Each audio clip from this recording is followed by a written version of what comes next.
Hola jóvenes, bienvenidos al curso de Física 1. Como siempre, para mí es eh, un gusto trabajar con ustedes. Yo también soy egresado de este subsistema. Yo estudié en un CETIS, estudié en la carrera de técnico en electrónica, con el bachillerato, así como ustedes.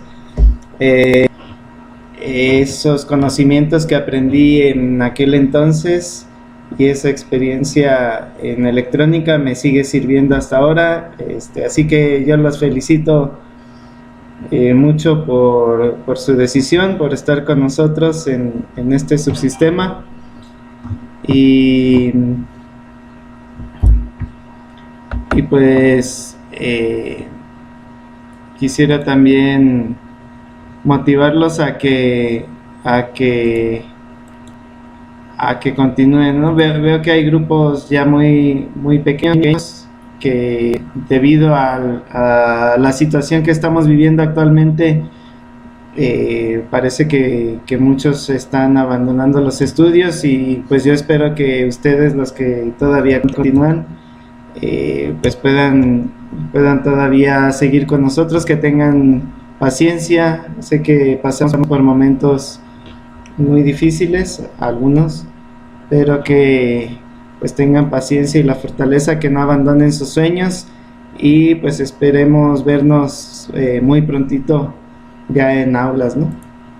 Y bueno, vamos a hablar ahora sí ya sobre este primer tema de introducción a la física. Este primer tema es un poquito teórico, no tiene matemáticas, así que esto lo decidí hacer con una presentación. Ya los demás temas casi todos los hago en pizarrón. Y bueno, lo primero que sería bueno preguntarnos es qué es la física.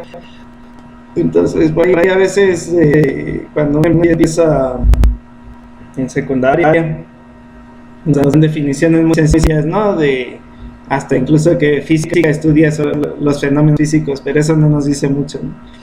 Entonces, bueno, una definición un poquito más completa que tenemos ahora es que la física estudia las relaciones que existen entre la materia y la energía, y es una definición muy amplia. Con eso uno puede abarcar fenómenos de muchos tipos, tanto de mecánica, de óptica, de termodinámica, de electromagnetismo. Y bueno, como en esta definición viene también la idea de energía, y sabemos que la energía se transforma de una u otra, se manifiesta de otras formas. Entonces, pues incluso la física puede estudiar un fenómeno en el cual la energía se transforma, por ejemplo, de una señal eléctrica a sonido, ¿no? Como en un amplificador de audio, por ejemplo. Entonces, bueno, aquí en esta definición hay dos palabras que no tienen un significado tan inmediato, y es necesario analizarlas poco a poco. Es necesario analizar esta definición poco a poco. Entonces, aquí estoy diciendo que la física estudia la relación que existe entre materia y energía. Ahora cabe preguntar qué cosa es materia. Bueno, también de materia hay definiciones que nos dan a veces muy sencillas. A veces nos dicen, por ejemplo, que materia es aquello que ocupa un lugar en el espacio, pero también hay materia, por ejemplo, en forma de radiación, como las ondas electromagnéticas, que no ocupan un lugar en el espacio, pero que son materia, que a partir de ellas, bueno, las podemos conocer, las podemos medir, podemos saber mucho acerca de ellas. Entonces hay una definición un poquito más amplia que viene de la filosofía de la ciencia, un poquito más amplia de qué es materia, que nos dice que materia es toda la realidad objetiva que nos vea. Entonces, bueno, para entender bien esta definición hay que saber qué cosa es objetivo y qué cosa es algo subjetivo. Son ideas que a veces en estas disciplinas si decías físico-matemáticas no usamos mucho, pero quienes estudian humanidades, pues sí que lo saben, ¿no? Y bueno, uno no puede conocer física sin conocer un poquito de filosofía. Entonces, bueno, definición de algo objetivo son cosas en las que todos podemos estar de acuerdo en que existen y que son de cierta forma, ¿no? Por ejemplo, si yo tomo, a ver si se ve más o menos este teléfono y digo que la carcasa es color negra, pues la mayoría podrán estar en común acuerdo en que sí es negro. Incluso si definimos el color negro como una longitud de onda, podemos medirla y decir, sí, pertenece a la gama de lo que consideramos color negro. Ejemplos de cosas objetivas, pues aquí les comento algunos que me gustan mucho. El sol, que es algo que sabemos que está ahí, detectamos su radiación, lo vemos todos los días, predecimos incluso su trayectoria relativa con la Tierra. Bueno, quienes nos movemos somos nosotros, ¿no? Más bien su trayectoria aparente. Otro buen ejemplo es el aire. Digo que es un buen ejemplo porque el aire es algo que no vemos, que posiblemente no percibimos tanto como el sol, pero lo podemos medir incluso su presión, que es un poquito, vagamente diríamos que lo podemos pesar, porque podemos conocer su presión, su densidad. Entonces sí es mucho, conocemos incluso los componentes químicos que hay en el aire. Entonces podemos saber mucho acerca del aire, a tal punto que lo podemos considerar algo objetivo. Son cosas en que todos estamos de acuerdo.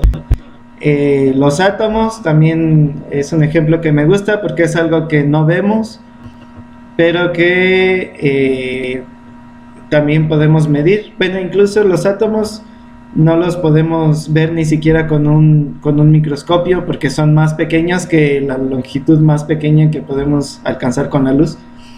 Entonces, pues los podemos detectar incluso su masa, medir su masa o su carga eléctrica por métodos indirectos, ¿no? De tal forma que estamos muy seguros que existen los átomos, conocemos cómo se relacionan unos átomos con otros, eso es la química, y pues con bastante exactitud, ¿no? ¿Y qué es? Bueno, algo subjetivo es algo que cada quien percibe de forma distinta, incluso que su existencia puede para algunos ser cierta o puede no ser cierta. Por ejemplo, bueno, toda la creación artística, como la poesía o la pintura o un tatuaje, alguien puede considerar que una poesía es buena o que transmite mucho sentimiento para alguna persona y para otra persona no. De hecho, parte de lo que es bonito de la poesía es que cada quien, o de la literatura en general, es que cada quien cada uno lo percibimos de una manera distinta. Después de que uno lee una obra literaria, uno se queda con una impresión muy diferente a la de la otra persona, ¿no? Y eso es lo que enriquece mucho a la literatura. En el caso por ejemplo, de un tatuaje, a lo mejor ustedes llegan con un tatuaje que les gusta mucho y que saben que requiere mucha dificultad hacerlo, y pues ustedes dicen, está bien chido, pero seguramente sus jefes no concuerden con eso, ¿no? O un graffiti también, es algo subjetivo. Puede haber dibujos o obra artística que no sea precisamente algo bonito, puede que se les ocurra dibujar un demonio o algo así, pero para ustedes es bonito, pero tal vez para la mayoría de la gente no, o es bonito desde un punto de vista muy particular, ¿no? Entonces la belleza es también algo subjetivo que cada quien percibe diferente. Sin meternos en mucha problemática sobre la existencia o no existencia de Dios, podemos decir que la percepción de Dios es diferente en cada uno. también. No es el mismo concepto de Dios que tiene, por ejemplo, un católico o un cristiano que el concepto de Dios que tiene un musulmán. Sí, entonces la idea que un musulmán tiene de Dios pues es muy diferente a la que tiene un judío, ¿no? O un católico. Para él sería incluso muy raro que alguien diga que Dios son tres personas en una idea un poco rara para ellos, donde su religión pues se basa mucho en la idea que Dios es uno, ¿no? Que es un Dios único. Entonces, incluso entre personas de la misma religión pueden tener, aunque su creencia sea la misma, pueden tener una percepción de Dios distinta, ¿no? Cada quien lo percibe de forma individual, de manera diferente, así que esa percepción podemos decir que es subjetiva. Y bueno, la física trata de siempre de buscar la forma de atacar los problemas de la manera más sencilla posible. Entonces la física se reduce a estudiar cosas que sean muy objetivas, ¿no? Entonces estas cosas más complicadas como que son subjetivas, como la belleza o el concepto de Dios, pues siguen siendo campo de la filosofía o de la religión, ¿no? En física tratamos con cosas que se podría decir que son más sencillas, ¿no? Y bueno, esta realidad objetiva la podemos percibir con nuestros sentidos, como el sol, que pues con nuestros sentidos podemos percibir el aumento de temperatura debido al sol, por ejemplo, pero hay cosas que con nuestros sentidos no podemos percibir muy bien, como es el caso de los átomos, ¿no? Que decíamos no los podemos ver, pero pues sabemos de su existencia de manera un poco indirecta, ¿no? Entonces podemos saberla por medio de instrumentos que utilizamos para hacer mediciones. Ajá. Entonces, bueno, hasta aquí ya dijimos qué cosa es materia, que es esta realidad objetiva que está aquí fuera, y falta definir qué cosa es energía. Bueno, aquí sí voy a dar una definición algo sencilla. Definimos energía como la capacidad que tiene un cuerpo o un sistema físico de realizar un trabajo. Bueno, en física vamos a ver más adelante la definición de trabajo, que es algo muy preciso, que bueno, tiene que ver con realizar un movimiento o hacer que una partícula realice un movimiento dentro de un campo de fuerzas, ¿no? Y bueno, para que sea posible ese movimiento se requiere energía. Hay definiciones más rebuscadas de energía, que por ejemplo de que si una cantidad se conserva en las ecuaciones, entonces significa que se conserva la energía, cosas así, pero en este caso prefiero dar una definición así que sea un poco más simple.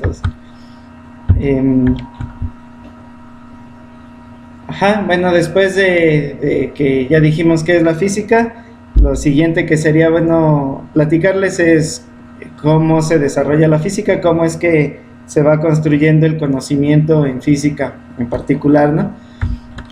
Bueno, en física tratamos de encontrar regularidades en la naturaleza, tratamos de observar fenómenos que se repitan y que siempre ocurran de la misma manera, ¿no? Entonces, por ejemplo, si yo tomo un resorte y le aplico una fuerza y veo que se estira a cierta longitud, puedo repetir ese experimento muchas veces y observar que siempre ocurre lo mismo, ¿no? Entonces puedo decir, aquí hay una regularidad en la naturaleza, hay algo que siempre ocurre igual. Puedo después probar con un resorte que sea un poco diferente y noto que se comporta muy parecido, ¿no? Entonces el comportamiento es básicamente el mismo. Entonces si en mi laboratorio hago este experimento y parece que es cierto, pues puedo compartir ese conocimiento, y alguien en otro lado del mundo puede intentar o puede tratar de contradecir lo que yo dije y hacer ese experimento también, ¿no? Si al hacer el experimento encuentran lo mismo en muchas partes, en muchos experimentos en muchas partes del mundo, pues estaremos bien seguros de que esa regularidad de la naturaleza es cierta, ¿no? Que estamos ante una ley física. Y la manera en que describimos esas leyes en física es mediante ecuaciones matemáticas. Entonces, pues sí, no nos podemos quitar las matemáticas, tenemos que usarlas porque pues son el lenguaje de la física, es la manera más sencilla en la que hemos podido describir a la naturaleza. Esto es lo que les decía, que una ley física es el resultado de muchos experimentos, ¿no? En cuanto a qué es primero, la teoría o el experimento, pues históricamente ha habido de las dos, no hay un único camino a seguir. Hay veces que hay muchos experimentos y nada de teoría, como en la mecánica cuántica, ¿no? Se tuvieron muchos experimentos y hasta ahora no la comprendemos del todo. O a veces ocurre que a partir de un experimento se desarrolla toda una teoría, como en la relatividad de Einstein, por ejemplo, y poco a poco se van descubriendo nuevos hechos que nos dicen que la teoría parece estar correcta. Entonces, a veces es primero tener mucha cantidad de experimentos, de datos. A veces primero se tiene la teoría y después se hacen experimentos, ¿no? Bueno, esto que les decía de las regularidades, de que escribimos la física en términos matemáticos, pues yo pienso que es solamente la forma en que nosotros entendemos a la naturaleza, ¿no? No es que la naturaleza esté escrita en términos matemáticos, aunque suene muy romántico, pero más bien es la forma en que nosotros la entendemos, ¿no? Así que podríamos decir que las matemáticas son el lenguaje de la física. Tal vez es muy aventurado decir que sea el lenguaje del universo, pero por lo menos sí el lenguaje de la física, ¿no? Aunque a veces ha habido casos, digamos, muy alegres para las matemáticas, en las que se hace la teoría y se desarrollan muchos pasos matemáticos, y resulta que la naturaleza sí se apega a eso, ¿no? Sí lo cumple. Entonces, bueno, parece que algunas veces a la naturaleza sí le gusta dejarse entender en términos lógicos como nosotros pensamos la matemática. Bueno, la física se divide en muchas áreas de estudio. Cada quien se especializa en una pequeña área del conocimiento porque no podemos saberlo todo. Entonces distinguimos dos principales momentos históricos, que es el que llamamos física clásica, desde Newton, que es de la época del Renacimiento, hasta Einstein, hasta el año en que Einstein publicó sus trabajos, que fue por ahí del 1900. Bueno, él publicó en 1905 sus trabajos de relatividad, pero alrededor de esos años es cuando también empezaba la mecánica cuántica, en parte también gracias a Einstein. Él hizo contribuciones también. Entonces fue una época de gran revolución en la física, y a partir de ese momento hasta nuestros días lo consideramos física moderna. Entonces tenemos como esas dos grandes épocas de la física, y vamos a ir viendo de cada época pues todas las ramas o subdivisiones en las que uno se puede especializar en física, ¿no?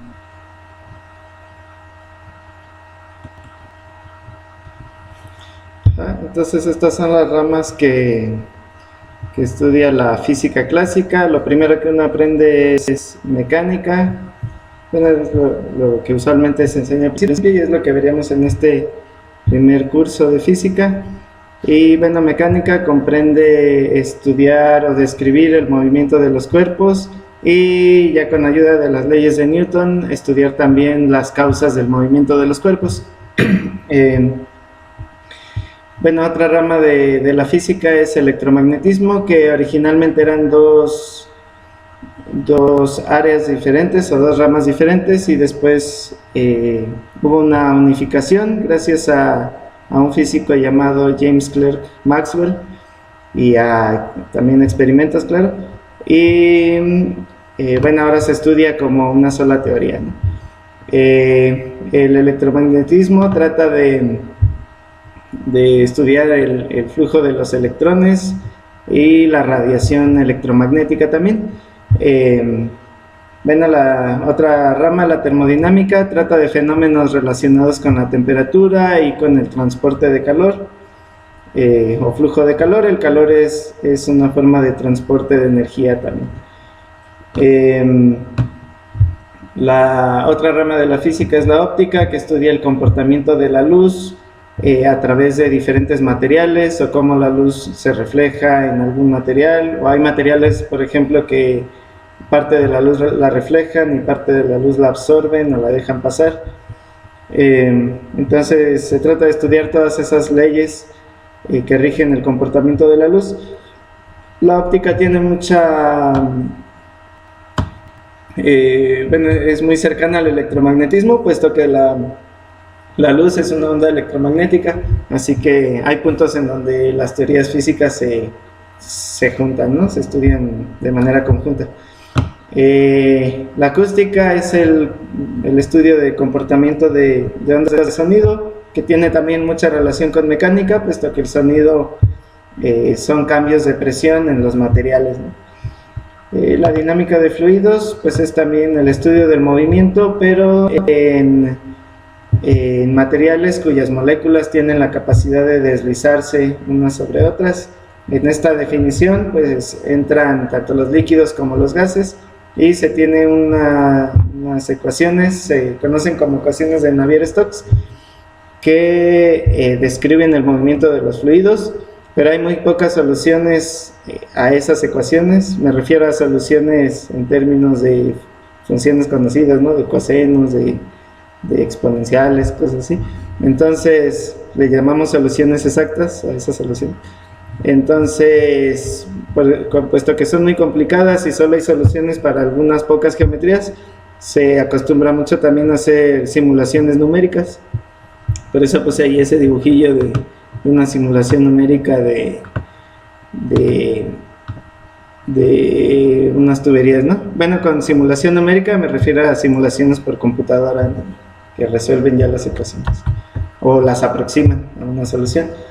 Y bueno, en cuanto a física moderna, pues tal vez el tema más icónico de la física moderna sea la mecánica cuántica. También tuvo su origen en la misma época que les comentaba, que fue la época de los años 1900, más o menos, cuando Einstein publicaba también sus artículos de relatividad. Y bueno, la mecánica cuántica describe las leyes físicas a escalas muy, muy pequeñas. Bueno, ¿qué tan pequeñas? Del tamaño o acorde al tamaño de los átomos, o incluso más pequeñas, ¿no? De las partículas subatómicas que componen los átomos. En la mecánica cuántica podemos describir, por ejemplo, las fuerzas que permiten que los núcleos atómicos estén unidos, el hecho de que los electrones no tienen una trayectoria definida y solamente podemos conocer una probabilidad de encontrarlos en una región, cosas así. Y bueno, otra rama de la física moderna es la física estadística, que es una conexión entre lo que se conoce de mecánica cuántica y lo que ya se conocía anteriormente de termodinámica, que eso es en el mundo macroscópico. Entonces, para hacer esa conexión se hace estadística sobre los resultados de las partículas individuales de la mecánica cuántica, y los resultados de esa estadística, pues lo bonito es que nos den lo que ya se conocía de termodinámica. Esa es física estadística. Y en cuanto a relatividad, distinguimos dos tipos diferentes bueno, dos áreas un poco diferentes. Una es la relatividad especial, que describe movimiento a altas velocidades. Bueno, ¿qué tan altas? Es velocidades cercanas a las de la luz. donde las leyes de la mecánica clásica ya no nos sirven, no funcionan bien para describir esos fenómenos. Bueno, y la relatividad especial es una descripción, pero en espacios planos, y por ahí vamos a estar viendo una cosa que se llama marcos de referencia, que en física clásica pues solo podemos describir el mundo si estamos situados en esos lugares de referencia especiales, ¿no? Y en la relatividad especial pues se sigue todavía usando eso. En la relatividad general ya no, es una descripción en la que puedes estar situado en un lugar que tal vez tiene aceleración y puedes describir la física también, puedes formular ecuaciones. La relatividad general es una nueva forma de describir el fenómeno de la gravedad. Cuando Newton publicó su ley de gravitación universal, pues dijo cómo era la forma de la fuerza entre dos cuerpos que se atraen, pero pues él mismo dijo que pues él solo decía cómo era la fuerza, pero no iba a describir por qué razón era así la fuerza. Y en relatividad general pues se le da un enfoque de que la masa genera curvatura en el espacio, bueno, en el espacio y en el tiempo, y entonces los planetas se mueven en esa curvatura, ¿no? En esas líneas curvas. Ahí les puse un dibujito como para entenderlo un poco mejor. Es como si pusiéramos un objeto pesado sobre una sábana, que es el espacio y el tiempo, y ese objeto pues produce una curvatura en esa sábana, y un planeta pequeño que se mueve alrededor pues se va a mover en esa trayectoria curva. Similarmente, si no fuera curva, se movería en línea recta, es decir, si no estuviera esa masa grande ahí, ¿no? Pero al estar curvado el espacio, pues tiene que moverse en esos círculos.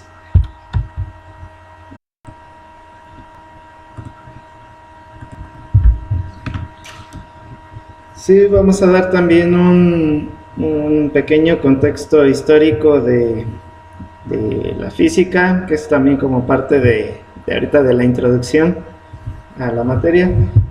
Bueno, la primera referencia, o la referencia más antigua que se tiene sobre el concepto de física es desde los tiempos de Aristóteles, que fue de los primeros filósofos en Grecia, que bueno, son los que consideramos como filósofos clásicos. Aristóteles era de un lugar llamado Estagira. Bueno, sin decir tanto sobre Aristóteles, él escribió un libro que se llamaba así, Física, y en ese libro él describía, sin hacer experimentos, sino solamente por lo que su intuición le decía, las razones de por qué la naturaleza se comportaba de cierta forma, ¿no? Decía, por ejemplo, que algunos materiales o algún tipo de materia era afín a la Tierra y por eso tenía que caer, y otros eran afines al aire y por eso tenían que flotar. En ese entonces no era tan claro los conceptos de densidad como ahora, ¿no? De peso. Y bueno, habló sobre muchos fenómenos que él observaba, y con la palabra física él se refería a el estudio de la naturaleza, parecido a la definición que les doy ahora, ¿no? Que es la realidad objetiva que nos rodea, es la luz. Y escribió otro libro, bueno, como para tener esa idea de contraste entre física y aquello que no es física, escribió otro libro junto con él, que se llamó Metafísica, y en él trataba de pues aquellos temas que van precisamente más allá de la naturaleza, ¿no? Eso significa metafísica. Pues temas que tienen más que ver con el ser, con nuestra personalidad. Y bueno, durante todo aquel entonces, hasta todavía durante el Renacimiento, a quienes se dedicaban a estas áreas se les llamaba filósofos naturales. No había una distinción o una especialización como hay ahora entre químicos, físicos, biólogos. sino que la gente de conocimiento pues se dedicaba a todas estas áreas juntas, ¿no? Matemáticas también.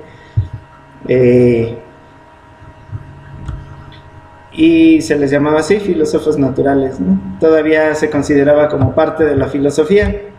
Por supuesto, todo esto tiene su origen, como les comentaba, en la filosofía, ¿no? Y ya un poco desde la época del Renacimiento fue que comenzó esta división, esta especialización entre físicos, matemáticos y químicos. Y bueno, así ha seguido hasta nuestros días, ¿no? En la época de la física moderna. Actualmente pareciera que esas barreras se están rompiendo de nuevo, porque los problemas a los que la humanidad se enfrenta ahora son demasiado complejos como para que puedan ser atacados desde una sola disciplina. Es decir, tal vez un biólogo por sí solo o un químico es muy difícil que encuentre la cura para el cáncer, pero sí en un grupo de trabajo donde hay matemáticos, biólogos, químicos, todo en un trabajo conjunto, pues es como podemos enfrentar los problemas que la humanidad nos da actualmente, ¿no? Y bueno, ya solo falta, creo que sí es lo último, hablar sobre la relación con otras ciencias de la física, porque ya duró mucho este tema, pero bueno, todavía es parte de la introducción.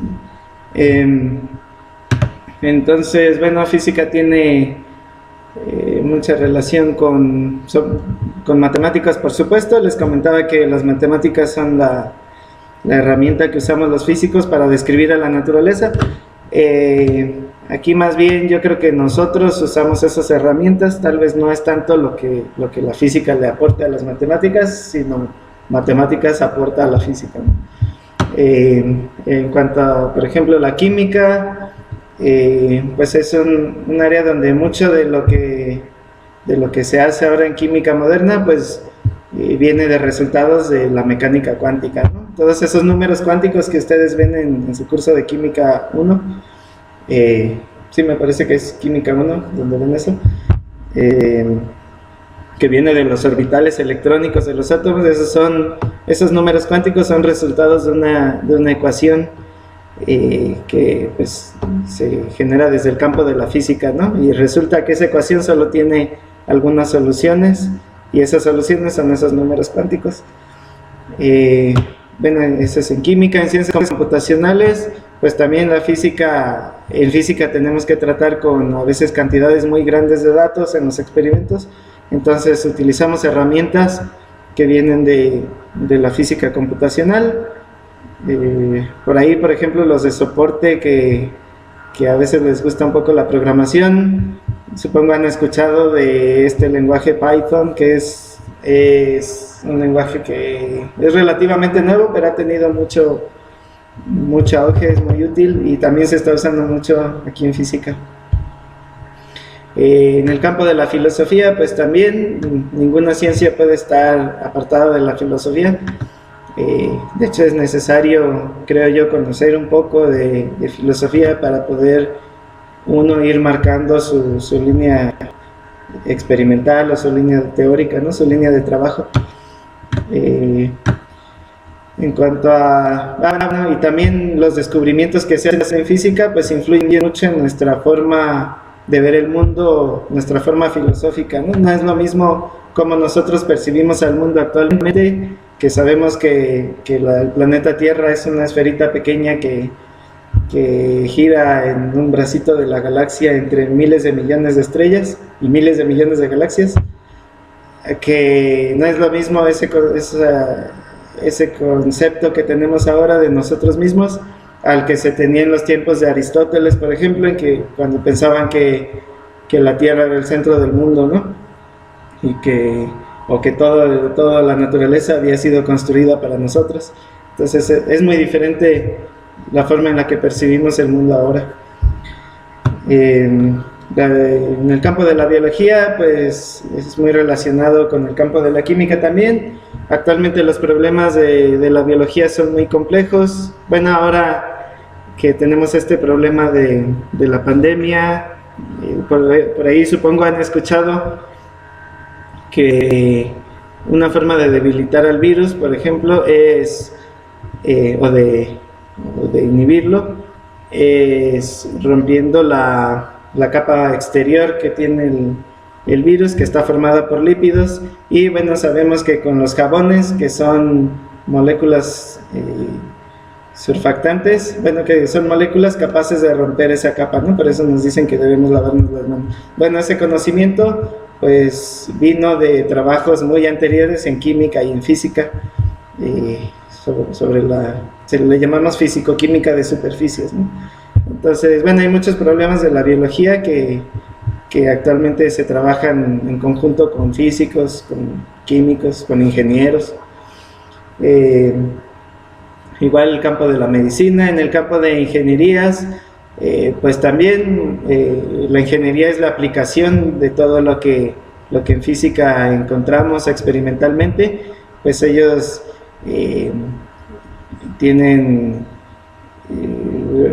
la misión de convertir todos esos conocimientos en tecnología, ¿no? En algo tangible que sirva para la sociedad. Y bueno, son también trabajos de mucha responsabilidad, ¿no? El que los ingenieros hacen, pues es tener una confianza muy grande en las leyes físicas y esperar que no falle, que no tenga fallas el dispositivo que se haya diseñado, ¿no? Ya sea un auto, un dispositivo en una fábrica. Y pues en ingeniería es utilizar los resultados de la física, ¿no? En todas las ingenierías, en electrónica, en ingenierías computacionales. Y bueno, también del campo de las ingenierías también se hacen descubrimientos nuevos, también se buscan nuevos materiales que optimicen las cosas.